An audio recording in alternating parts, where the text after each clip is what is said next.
Yesterday and Today, June 20th, 1966. The Beatles Come to America. Yeah, yeah, yeah, yeah.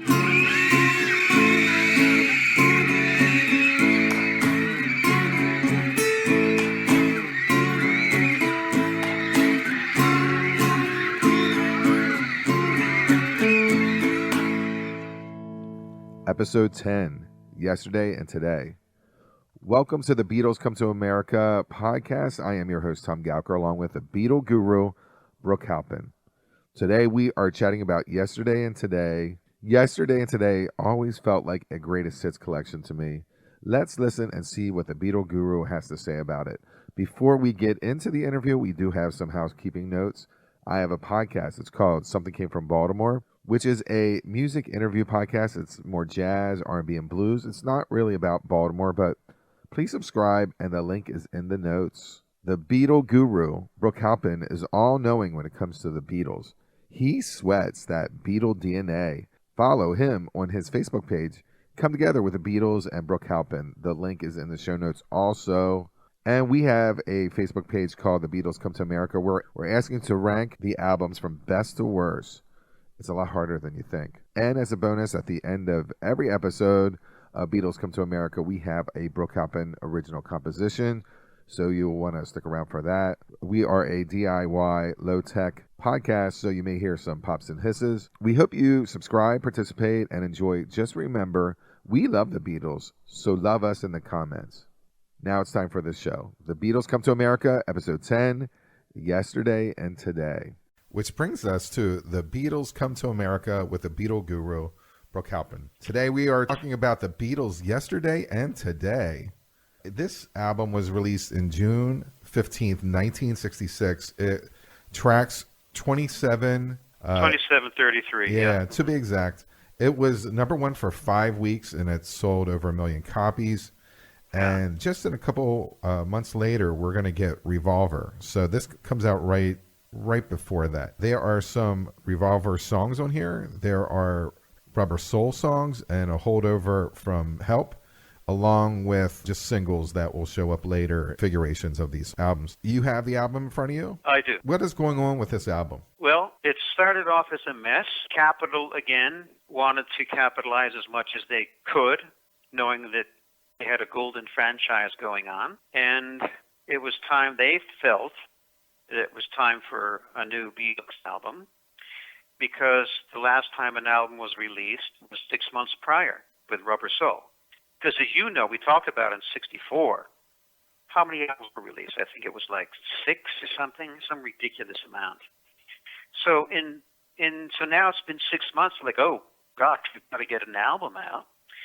So the Beatles were working with Robert Wicker, again, the photographer, and it was Robert's idea to do the Butcher cover. He brought all the props, the white smocks, the baby dolls, the slabs of raw meat and everything.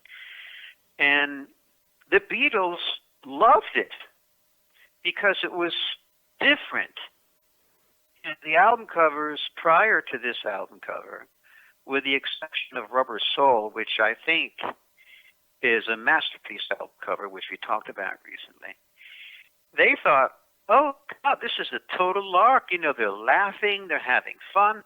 You look at the cover, and they're having a great time. You can see their faces. It's like, this is hysterical. They thought it was funny.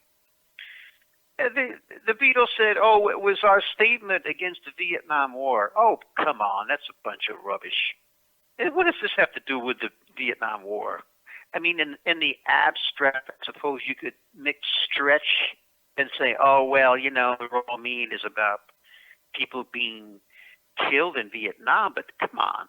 And if that was the case, why would they be smiling about it if it was about the Vietnam War? That would be terribly rude. It would be just despicable. So forget about that. They just enjoyed it. You know, it was something different, and they loved it.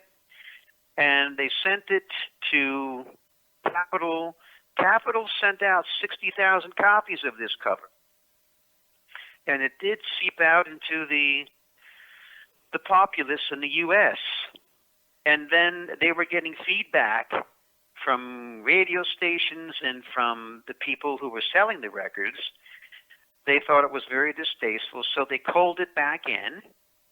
And then they had, in England, Whitaker had taken some other photographs of the Beatles with a trunk, a large trunk. So they sent off this photograph of the Beatles with the trunk, which of course is the cover that was released. So the cover with the trunk was released 5 days later. They turned it around rather quickly. But in the interim, a lot of those 60,000 copies of the butcher cover were out there. Kids were getting them somehow. I don't know, maybe some stores got them. So anyhow, if you look at the faces of the Beatles on the trunk cover, they are absolutely miserable. They are the antithesis of being happy and having fun. It's just the opposite facial expressions from what they had when they were wearing the white butcher jackets with the meat and the baby dolls and all that stuff. They're not happy, especially John. I mean, he looks pretty pissed off when I'm looking at it right now. None of them are happy about this because they really wanted the butcher cover to go out because it was different, and that's what they wanted. They were adamant about it, but Capitol refused. So they went ahead and did this. So straight away, we're starting off with some problems. Now, back in '66, when my sister, bless her heart, she bought this for me when she went down to New York in June of '66. I didn't think, oh, what a terrible picture of the Beatles. I just looked at it and, oh, there's the Beatles. Oh, wow. And then I put the record on and I fell in love with the music. So the images and the covers back then were the buying populace, I believe.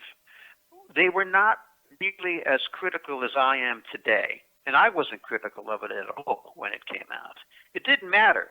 The Beatles could have had bathing suits on, or they could have been in a car, or they could have been in a jet plane. It wouldn't have made any difference. The album would have sold anyway, because it's about the contents. And the back cover is even more ridiculous. The back cover, all it is it's just a big advertisement for Capitol Records. They got small photographs of all the prior Beatle albums that were released on Capitol. There's no photos. They do list the songs on the back of the album, side 1 this, side 2 that. But it's just a big ad. It's a big ad for Capitol.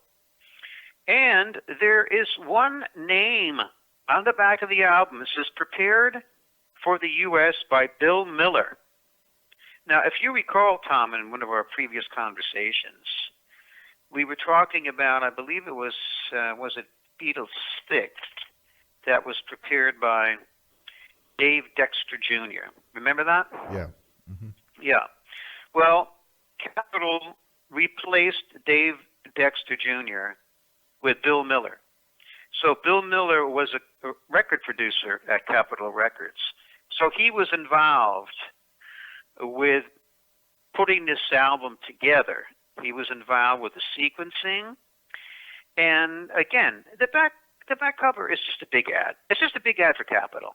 So, and John was really upset about what was going on with Capitol doing this stuff to the, to Beatles 6, to of course now with Yesterday and Today. Yesterday and Today pretty much was the end of it in terms of the repackaging, even though we know, and we'll get into Revolver next time round. But so anyhow, there were many problems just from the beginning. Internally, the problems were going on. Us kids, we knew nothing about this. It didn't matter, and we didn't know about it. So that's my bit about the cover and the back cover. So you lived through this. This is your time period. You already talked a little about your reaction to it and how it felt like during that time period. Do you feel that if you did see a Butcher album that you would have been horrified at the time, or would you look at it and laugh? No, as I said, the Beatles could have been They could have been, as I said, in a antique shop. They could have been in a car garage. They could have been in grease and grime from taking apart an engine to a car. It didn't matter what they were doing because it was the Beatles, and we accepted whatever it was. We didn't question the covers. Absolutely not. The first song on the album is Drive My Car, which was a single. There's discussion as to where that song came from. There was talk about Celia Black. She was married to Bobby Willis, and they were going to offer him a contract, and she said, no, he can't have one, that he can drive my car. That kind of stuck. There was other ideas of where that song came from. George Harrison was listening to Respect by Otis Redding. Paul did some crazy work on this. The bass, the guitar, the piano, the slide guitar, all in this. I'm going to be very pro on this album. There's hardly anything I need to be that critical about. I love Drive My Car. I think it's awesome. Right down to the beep, beep, yeah, at the end. It's a great pop rock song, and it stands out. People know it just by the guitar lick, and it's awesome. To date, this is the most soulful recording by the Beatles. It's 100% a soul song. And as you had mentioned, they were listening to Motown big time at this point. They were listening to all the records that were coming out of Detroit. And that's where that riff came from. And it's an outstanding song. It's written primarily by Paul, and John did participate in some of the lyric writing. The word drive my car is an old expression for having sex. That's true. So, and the Beatles loved doing that type of thing, kind of like using words in code. It's code, right? It's in code. This is mostly a McCartney recording, as you had mentioned. And yes, he's playing the bass. The bass part is doubled with what George Harrison is playing on the lead guitar. However, the opening guitar riff is McCartney. And McCartney plays the guitar solo as well. And he also plays the lead guitar when the song fades out. McCartney, if you listen to the verse carefully, Tom, the verses, it's McCartney singing both parts. It's Paul. It's Paul doing the high bit, and it's Paul doing the low bit. I'm totally convinced of that. And then John comes in, on the chorus along with George. It's an outstanding song. It's one of my favorites. It's a great way, a fantastic way to start this album. The second track is I'm Only Sleeping. It's a John Lennon song, and there was notation that John is lazy, and all he likes to do is lay in bed and smoke pot. I find that hard to believe because of the outpouring of work that he's done, but he said he admitted it too. That's what he likes to do for his free time, and if that's the case, then this song had to come from that. And Harrison this is the first time that we get backward sounds for the guitar. It's the first vibraphone usage. Time Out in London named this the number 12 song of all time. When the guitar goes backwards, Harrison was listening to it and trying to match the notes forward and was trying to play it at the same time. Now, I couldn't hear it, but also that yawn where I thought it was backwards, that's Paul. And I thought that was just a backwards noise, but that's Paul doing that. Another awesome bass. Like, he kills this on this. There's a homage to this song by Crosby, Stills and Nash in 1969. They do Pre-Road Down. That's the tribute to this song. This song is like psychedelic pop. Talk about the start of their going out of the box to create music. This is kind of the first one that you're getting. Well, John was lazy. The tempo of this song is lazy. It's a lazy tempo. It's a dreamy song because he's only sleeping. Please don't wake me. No, don't shake me. Leave me where I am. I'm only sleeping. George's backward lead guitar part is a mind blower. When you hear that for the first time, you're going like, oh my God, what are they doing? How can this be possible? And of course, appropriately enough, the sound that George created is very dreamy, and it ends with another backward lead guitar part as well, which is perfect ending for the song. There are bass solos in this song.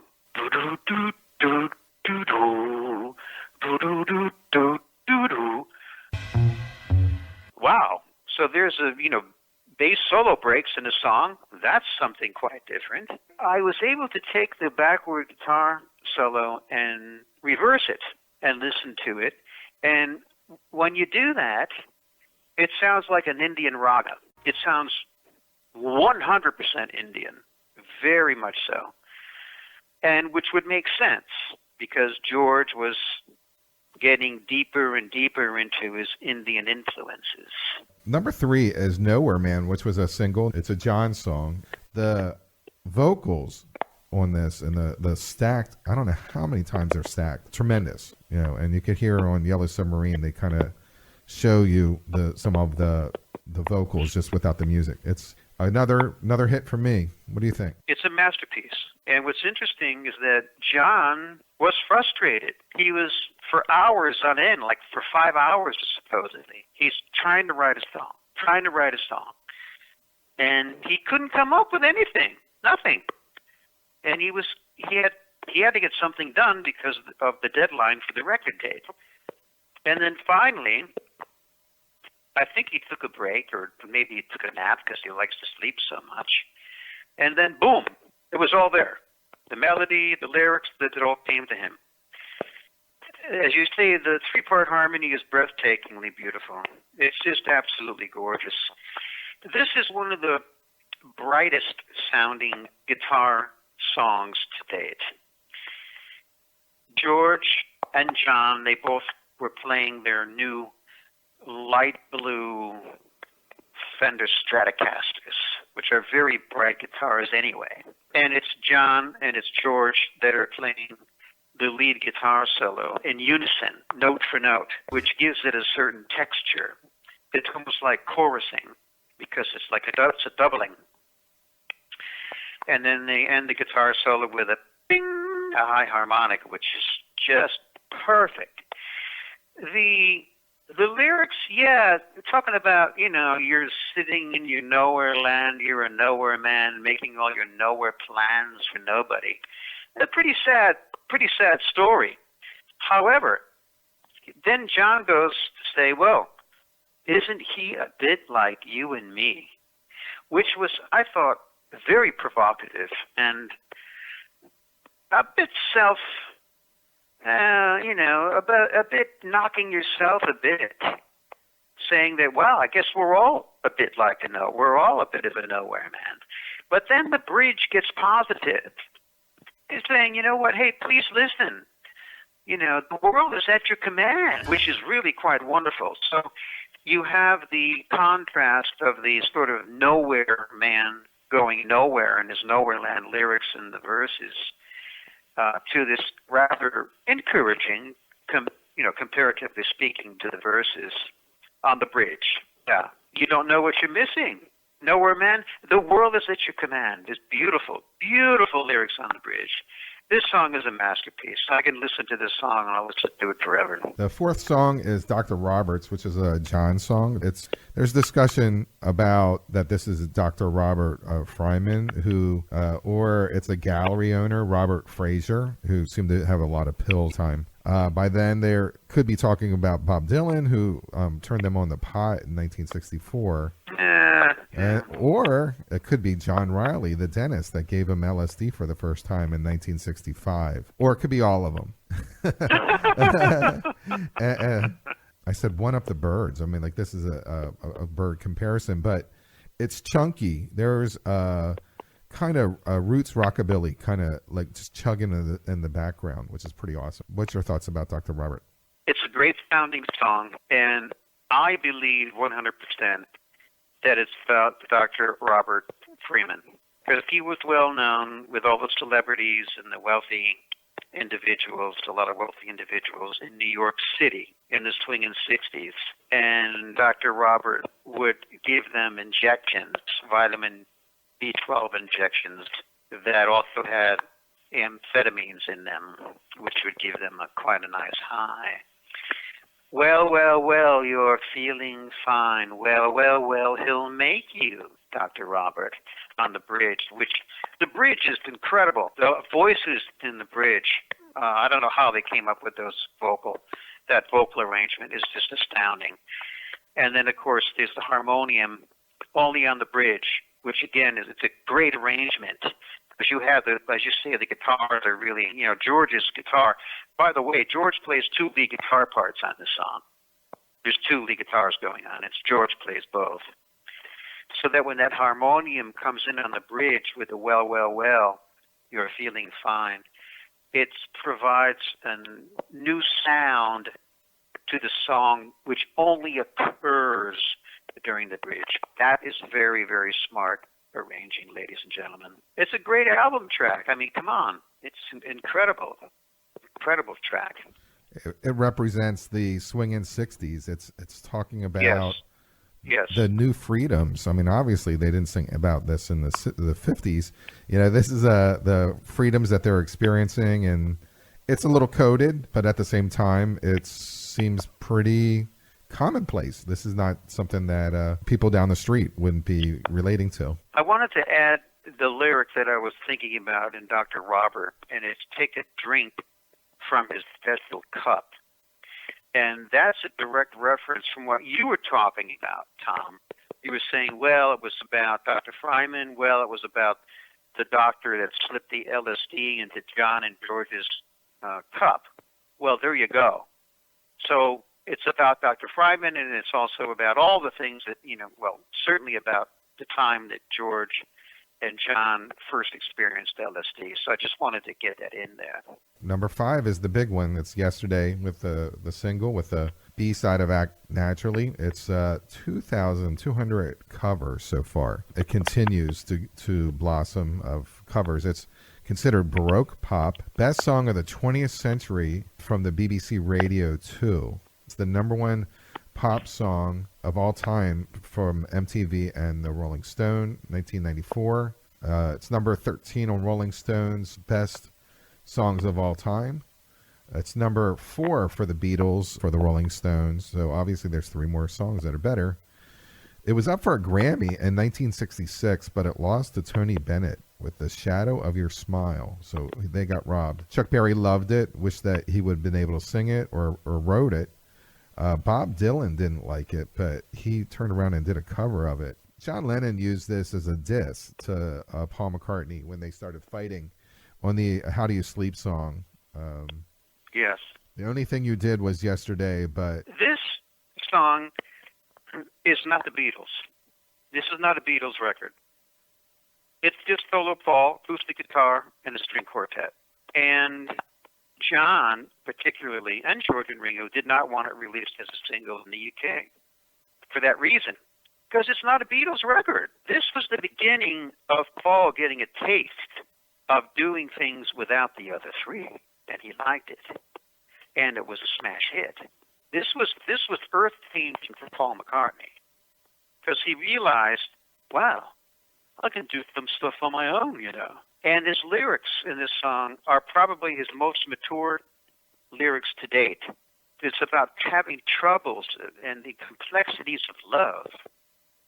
And because of that, he wants to hide from the troubles. He believes in the past. He wants to go back to yesterday, where there were no troubles, where it was simpler. And this song is about being abandoned. She leaves him. And he longs for yesterday when they were together. The string quartet arrangement that George Martin did is absolutely perfect. It's a sound and it's a record that no one could have anticipated when it came out. And to this day, it's one of the most covered, as you mentioned, most covered songs in Beatles catalog. It's more than 3,000 covers. I think at least more than 3,000 to date. The 6th song is Act Naturally. It is a country and western song by Buck Owens. It's a Buck Owens song. It hit number one in 1963 on the country charts. It was recorded on 6/17/1965. They were going to do If You Got Troubles, and they didn't like it, so they scrapped it. So this became like a quick, replacement. They knew the song pretty well. This is something they would have played live before. It hit number 47 in the charts, and then Buck Owens and Ringo Starr did a duet in 1989, and the song came back on the charts. It was number 27 on the country charts. It's a perfect song for him. The lyrics just fit the persona of what he experienced on a hard day's night and help. I think people can imagine it very easily. Act Naturally was written by Johnny Russell, and as you had mentioned, Buck Owens had a big hit with it. And what I find very curious about this song is this is the B-side to the Yesterday single. How you could not get any more different. They are complete opposites. Yesterday is maudlin and nostalgic and sad. Act Naturally is upbeat and happy. A very unusual pairing. I don't know how they came up with this pairing, to be honest with you. I don't know whose idea it was. It doesn't make any sense to me.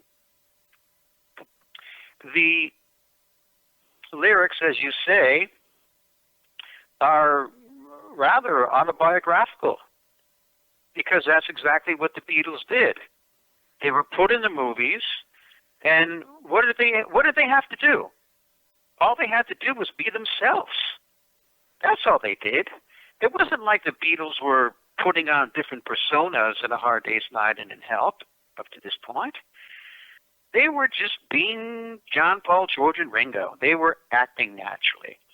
So it was very appropriate that the Beatles would record this song, and they needed a song for Ringo. And Ringo sings it very well. It's very appropriate for Ringo, because Ringo likes this type of a song. It's rockabilly, which George Harrison also loves. And as a result, of course, George's guitar work is absolutely perfect. He's just taking it right along. He's just rockabillying it along like he should. Sounds great. And there's some clicking sticks going on in this song. In addition to Ringo's drum, if you listen carefully, there's a lot of clicking going on. And I believe Ringo took some sticks, I don't know, maybe just drumsticks, and did them on, not a drum, but some other surface to give it a really bright addition to the rhythm of Act Naturally. All right, we're going to flip this over, and we go to And Your Bird Can Sing. So this is on the Revolver album, so it gives people a taste as to what's to come. This is psychedelic pop. The first take was that had a Byrds influence. They scratched it, and it's available, I think, on the Anthology series. The song is maybe a little lightweight, but the guitar sound is what carries like indie pop for years, like Matthew Sweet and Robin Hitchcock and Billy Bragg and those artists that really were popular, but they weren't really having top 40 hits. That crunchy guitar is fantastic, and if anything, it's kind of a blueprint for the future for rock pop artists. Go ahead. Right. Yes, when Dylan turned the Beatles on to marijuana in was at the end of their 64 tour. That's when it started. Paul said that he had reached the seventh level. That's what that was all about, a reference to Paul, quote unquote, reaching the seventh level because he was so bloody high. The sound of this song, And Your Bird Can Sing, as you had mentioned, it's the brilliant sound of the dual lead guitars played in harmony by George and Paul. The music and the bridge is rather advanced musically because they're using different chord changes, kind of like a descending chord going on as he goes through the bridge. when your prized possessions start to weigh you down, right? Look in my direction, I'll be round, I'll be round. So what the hell is he talking about? Yeah, there's all these different interpretations. Well, and your bird can sing. Bird, as we talked about before, is a word in the UK used for girl. And it's spelled both ways, B-Y-R-D, B-I-R-D. So people can interpret these lyrics any way they want. John never said a hoot about what these lyrics meant. He never said anything about it, and neither did Paul for that matter. So I think it's about, if and your bird can sing it's an abstract. I think it's an abstract lyric that John came up with, and that anyone can attach any interpretation that they want, because that's what it's all about in terms of lyrics. And only John knows what he meant. And unfortunately, we'll never know what he really meant with these lyrics. But it's a great sounding song, even though like you said, he didn't think much of it himself. It's almost like he said it was a throwaway. Wow. Well, thank you, John, for the throwaway.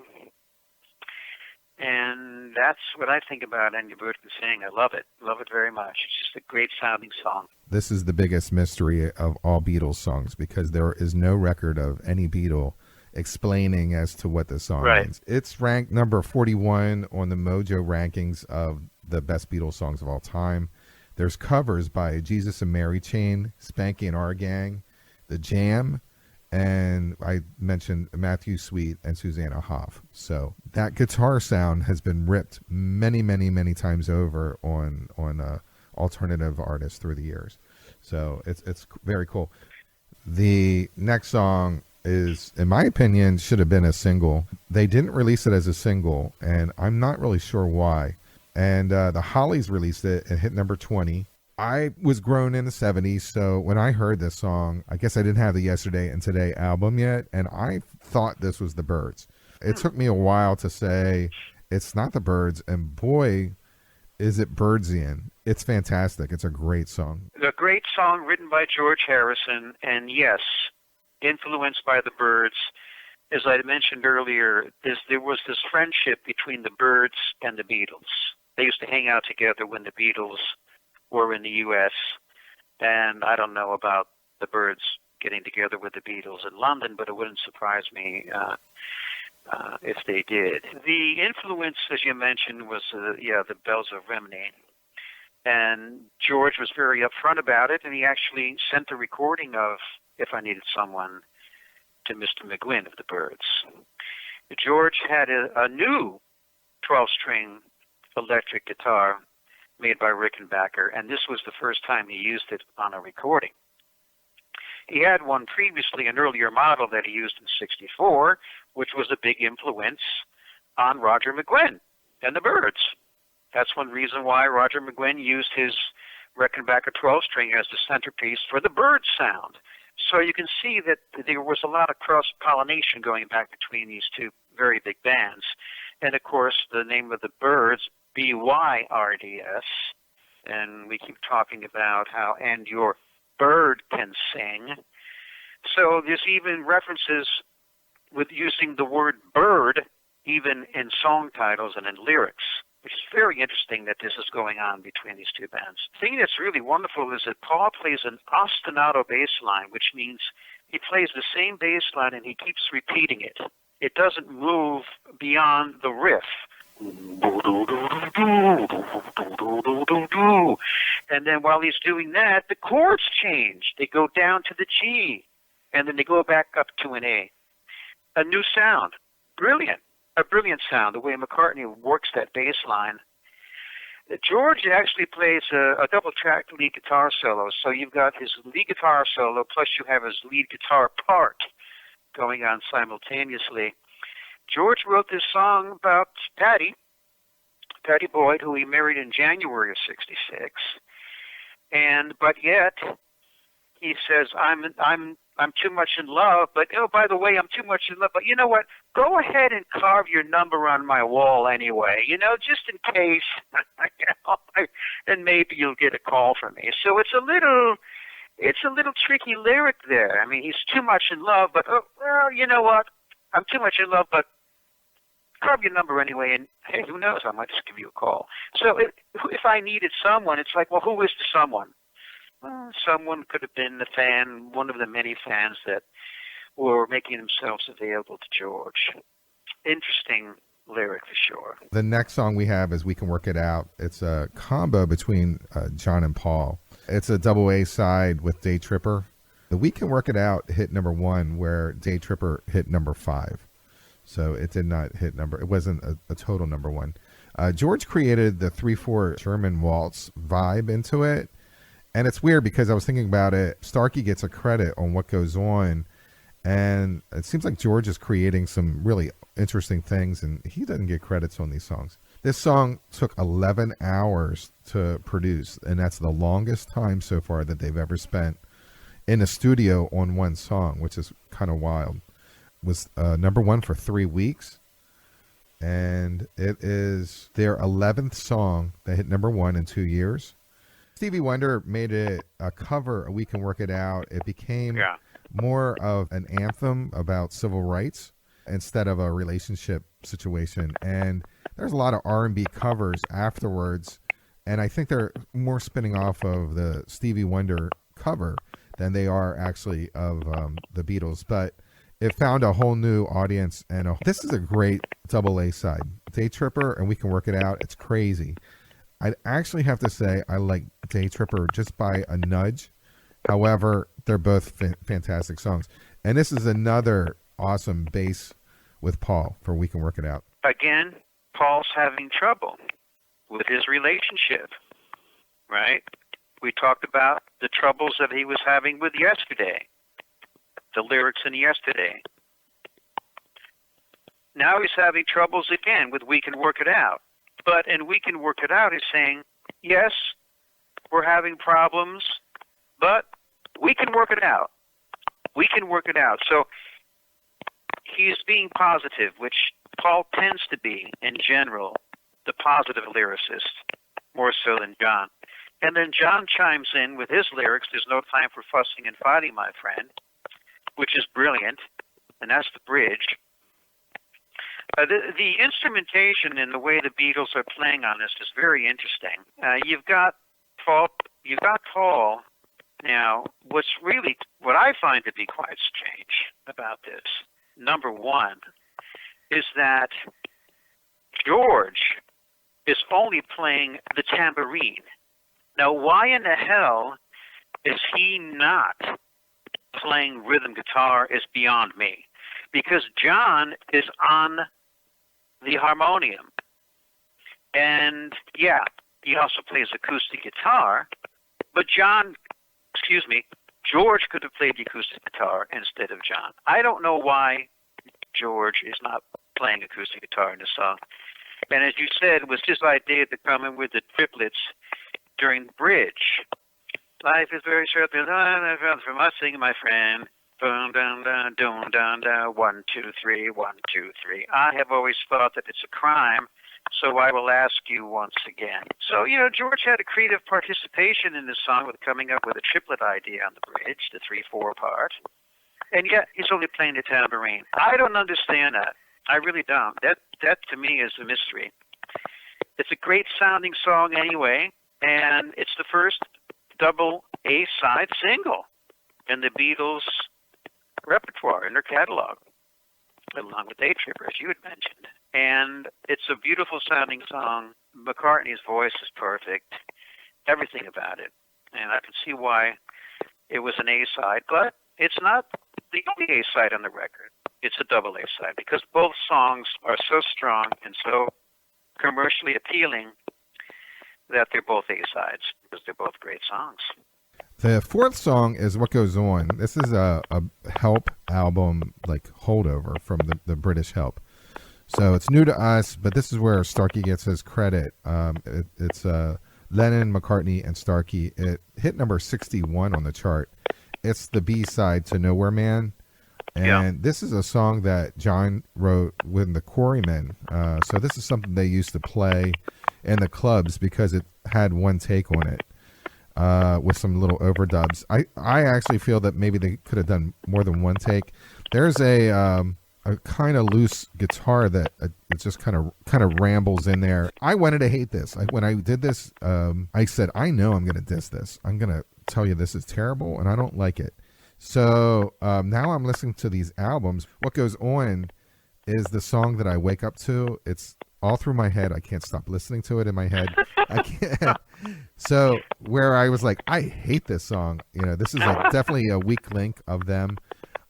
I disagree now. And I do believe that there may be an opportunity to maybe put a little more vision thing on it. But they knew this song so well because they sang it live that they just kind of knocked it off, and there you go. I want to hate it, but I can't. What's your thought? Well, I always liked the song. It's not, doesn't come close to We Can Work It Out. It doesn't come close to Day Tripper. It's not that good. But it's a good song for Ringo, and it's a good album track.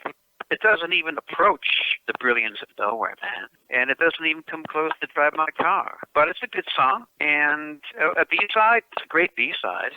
Absolutely, it's a great B-side.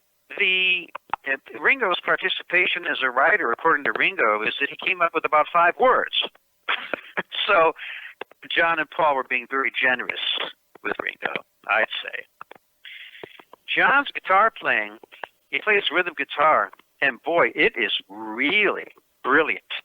It's chunky and it's choppy. Oh, God, just zero in on that rhythm guitar part that John's playing. Oh, my God. I thought it was a mistake. I'm like, what is he doing? It changes the so overall song. Good. Yeah. It's so good. Oh, my goodness. And it's one of the few songs that I've ever heard John play rhythm guitar that way. Usually with rhythm guitar, it's even strumming, just up and down. But, boy, he's chunking it. Oh, I love it. I love John's rhythm guitar part playing on this song. It's one of the things that makes the song most interesting to me. And then you've got, it's a rockabilly song, straight out, sure. And you've got George playing a brilliant lead guitar, definitely in the style of Carl Perkins. Absolutely. And the lyrics, of course John would write these lyrics, even though he wrote them way back probably in 1958 or somewhere around there, because he doesn't know what's going on, in his girlfriend or in a woman or in a girl's mind. What's going on in your mind? What's going on in your heart? I don't know what the hell's going on with you. It's a very Lennon lyric. And then he goes on to say, when you treated me so unkind. So these are straight-ahead John Lennon lyrics. And McCartney's harmony is beautiful, brilliant. Come on. At this point, the Beatles, in terms of what they did with their harmonies, they were so well established because we already talked about, of course, what they did on the incredible, brilliant Rubber Soul. So when you get to something like this, you've got harmony by John and Paul to Ringo's lead vocals, and they just sound great vocally. So it's a good song, and it fits on the album, and I'm glad it's there. I may not have mentioned it, but John had thought that this would be a single worthy, and right after Please Please Me, he felt that this could be the next follow-up song. They did a copy of it, and I would guess that's on the Anthology also, but it just didn't work for them, and they shelved it and just brought it back. They just needed album filler, and here you go. And we are at the final song of this album, and it's the flip side of We Can Work It Out, or the A side, either or. This is a John song. It's called Day Tripper. Hit number 5, but it did hit number 1 across the world. England, it is the 54th biggest selling single of all time. You got to love the riff. That brilliant song, a brilliant single, a John song, and the first 5 notes of the song are the same 5 notes. They're the same. as the first 5 notes of My Girl by the Temptations. Boom, boom, boom, boom, boom. And then it's different. Now that's pretty damn, I mean, you can't get any closer than that. We were talking about how at this time the Beatles were very much focused on and listening to a lot of the stuff that was coming out of Detroit. There's a true testament to that sentence. My goodness. It's the same 5 notes. So the sound, though, is incredible. You've got George and John both playing lead guitar, playing the riff, okay, playing that same riff.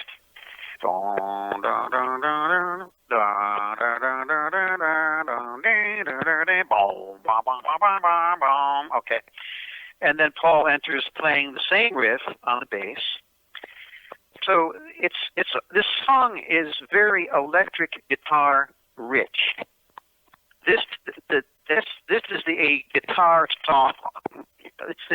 It's the guitars that make the song sound so wonderful. And the lead guitar part, there's a lot of guitars going on during the solo. You've got George doing an ascending note by note, going up the scale, using his pedal, using lead guitar, pedal work, using his pedal, volume pedal. Then you have him playing the riff. Then you have John playing a guitar solo. So, again, the guitars are all over the place on this. And I think that's one reason why it sounds so damn good. I love the song, and it could have been number 1. As you said, it was number 1 in many countries. I don't know why it was not number 1 in the U.S., probably because we can work it out as number 1, and they didn't want to. I don't know. The radio stations maybe didn't play it as much. I'm not sure. But it's a brilliant song written by Mr. John Lennon, and it still sounds good today as it did when it was released on Yesterday and Today a long time ago. Because it's as a kid, I like the hits, so I remember gravitating to this album, and I felt like I had a greatest hits collection. And I even talked to you earlier this week. I went, it's a greatest hits collection, and for that reason, I ranked this very high as a collection, not knowing that there was a better organization in the British versions. I was pretty happy with the hits, so I'm actually going to rate this very high. I love to rank these. As a whole, what did you think of this album? Not much. I loved it when it came out. Of course. I loved all the Beatles albums when they came out. Absolutely. I loved that, every single one of them. And they were all number 1 at that time. I couldn't even tell you back in the 60s when the Beatles were together what my favorite Beatles album was. It would have been impossible to do that. But now, looking back at them, as an album, again, putting this in context, coming from Rubber Soul? Are you kidding me? This is a joke compared to Rubber Soul. I'm shocked, but I do understand what you're saying. I mean, we didn't know, I love Revolver, and the American version is fantastic. I had no idea that there was 3 songs that were supposed to be attached to that album to make it whole. All right, can you do it again, and I won't say anything. Give me your list in order. Okay, I'll do my best. Rubber Soul, Meet the Beatles. The Beatles Second, A Hard Day's Night. Help, Beatles 65. Beatles 6, Yesterday, Today, Something New. Wow, that's a total flip. I'm calling it the second best album. You're calling it the second worst album. That's the first time. Did I get all the albums? No, Yeah. I did. Did I get Introducing the Beatles in there? Mm-hmm. Yeah. It's a lot lower than I thought. I thought you were up a little higher. Yeah. But I mean, I totally understand. We're glad that this album doesn't exist anymore. It doesn't need to be. But I thought at the time, I was like, wow, what a collection of really cool songs, and I was happy to have them. So I burned this out, I remember, on cassette. So it was a big deal. Alrighty, so we're finished this Yesterday and today, it's the Beatles Come to America, and I got the Beatle Guru with me, Brooke Halpin. We are going to be talking about Revolver, and that is going to be a conversation that you don't want to miss. Oh, boy. Oh, yes. That's going to be a mind blower, ladies and gentlemen. Yes, I think so. All righty. Great. Thank you very much. Thank you, Tom. All righty. Bye-bye. Next episode, The Beatles, Revolver. Now enjoy an original Brooke Halpin composition, Let Me Be.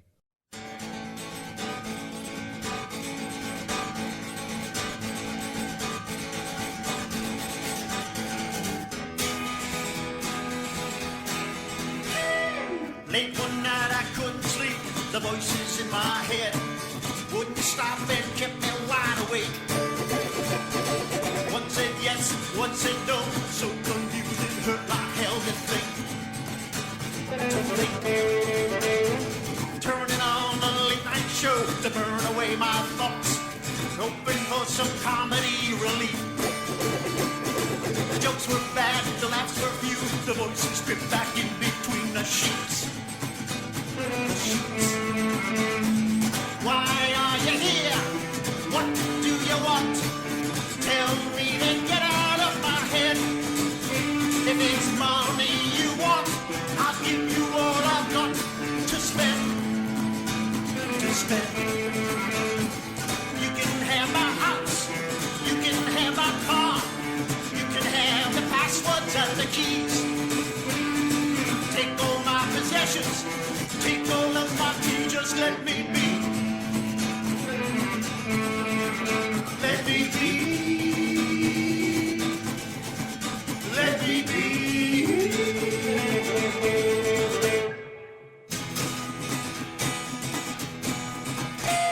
I wish there was a button on the side of my head that I could press and quick leave delete.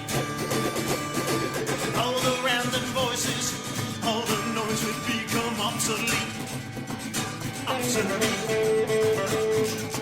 don't want to know your name or where the hell you're from.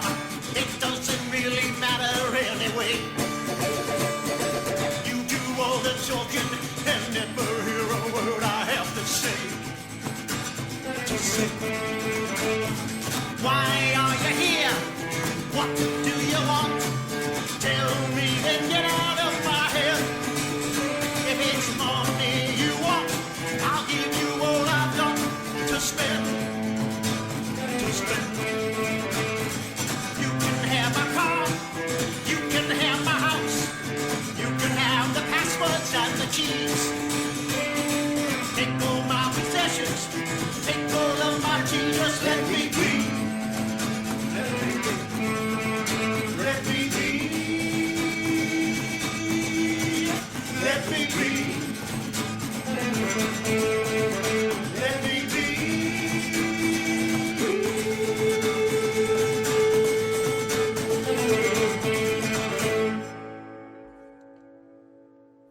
End of episode.